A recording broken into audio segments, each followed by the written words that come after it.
first of all, a word on Tottenham in particular ahead of this one. Jermain, is there an element of surprise that Ange Postecoglou is in charge for this game?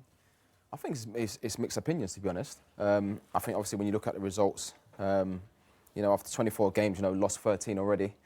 At this stage of the season, potentially, you know, I mean, the last 17 years could be the worst league finish. But, you know, at the cup competitions, obviously, the manager made a big statement by saying, obviously, you know, in his second season, he always wins. Because obviously at Celtic, you know, he won a lot there. But I think there's still an opportunity to, obviously, you know, use the Europa League to win a trophy there. You know, I mean, you know, when Mourinho was here, you know, he lost his job, you know, before a cup final. So I think it's mixed opinions. You know, it's been difficult. You know, it's been hard. You know, you talk about all the injuries, and you look at the injuries. You know, they're players that would actually start the games. So I think it's mixed opinions. Second favourites for the Europa League, Tottenham. Manchester United are the favourites for that competition. They could still potentially qualify for the Champions League through that route. What do you think in terms of the reasons that they're keeping Postecoglou in a job, Jamie? I think purely because of the Europa League. After the performance against Liverpool, which at the time I did the game, was one of the most disappointed. I've never seen a team go out with such a lack of fight in a semi-final of a cup. I thought he might be surplus to requirements because you only got, as Jermain just said, go through Daniel Levy's history of sacking managers. He doesn't mess around. You know, quickly he'll get rid of people especially if he's under pressure. But I think because he's got the Europa League, I think that's the reason why he's still in his job. Yes, they've had injuries, but so have a lot of other clubs. Bournemouth have had injuries. They've got a lot of injuries to Even Ilson and other players. They're 16 points ahead of this Tottenham side. You know, and the way they play is incredible. Don't hear the manager complain about his injuries too much.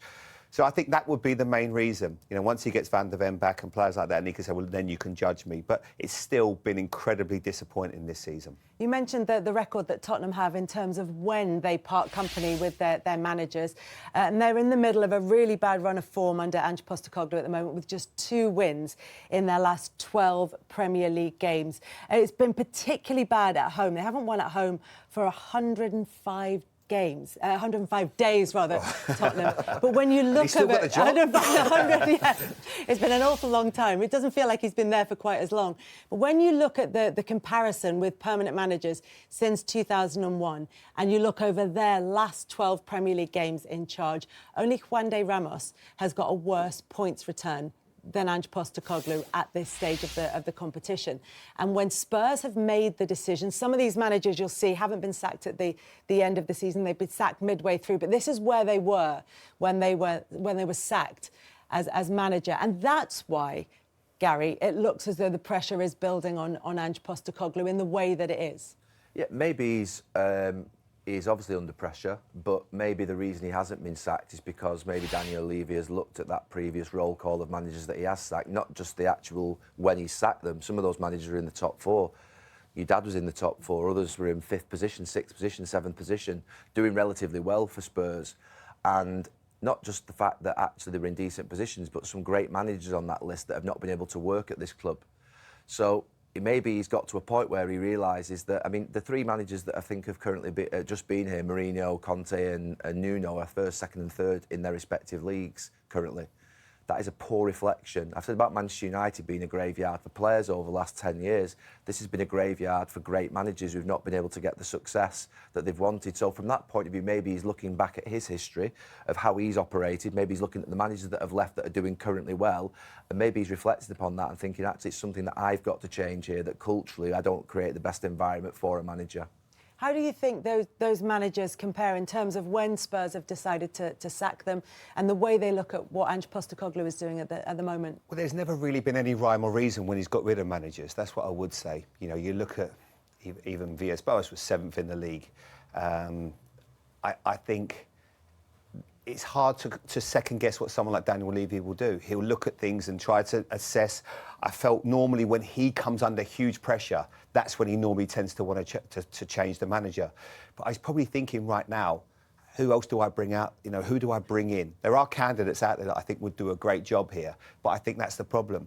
I thought long and hard about this situation since they lost against Liverpool, and because I played for both clubs. I tried to almost figure out why is it that, you know, Tottenham have been underachieving for so long. And I think a lot of it does come from culture. Gary just mentioned it, a winning culture. Whereas when I was at Liverpool, like, I didn't win as much as I'd have liked there, but every season, the culture and the environment was to try and win. You know, you bought players to try and win. You were always around the ground. There was pictures of people that had won, you know, great trophies, people like Graham Souness, tremendous leaders of the football club.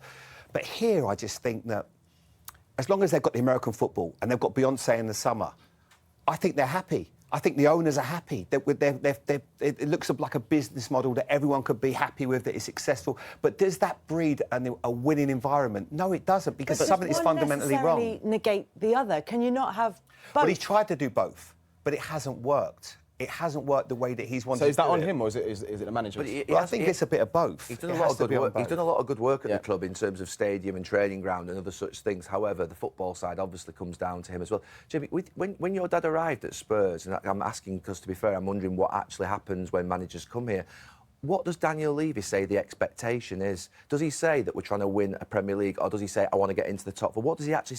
He must set that out when he first comes. Well, I think they had 2 points from 8 games when he first came. Right, OK. So one day Ramos was under incredible pressure. Yeah. I think he called my dad up on the Thursday, and then by the Saturday he was already in charge. They played Bolton here, and that was the kind of feeling that he had. I think there was planning protests that weekend, and he thought, right, rather than have any more stick, I'll get him in. Don't get me wrong, they had incredible success. He brought a lot of good players in. We had Modric, Bale, Jermain was up front. It was an exciting side, a little bit like Pochettino's. So they went really close, but I think that there's a difference there. And does he say, I want to build a title? Does he say, when you played does he say, I want a title-winning team, I want a Champions League winning team? I think the objective was obviously to finish in the top 4, you know, Champions League. Is that said, or is that an unsaid sort of... How does it work here? Because at United, really simple, like at Liverpool, we have to win the league. Even now, I suspect Amorim is being told by the owners, massively, hundreds of points, it feels like, away from it. Yeah. Our target is to get the Premier League title back. I'm sure he's been told that. Yeah, but what are they told here? I suppose only, obviously, the manager could answer that question. I remember, obviously, being at Rangers, and Steve actually said that. We won the league the next season.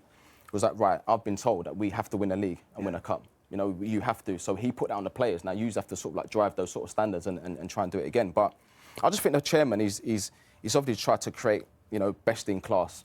And when I say that, I mean like best in class in terms of the training ground, the stadium, you know, the academy, the coaches in the academy, you know, try and bring these young players, and we've seen young players come through. That's probably the positive this season.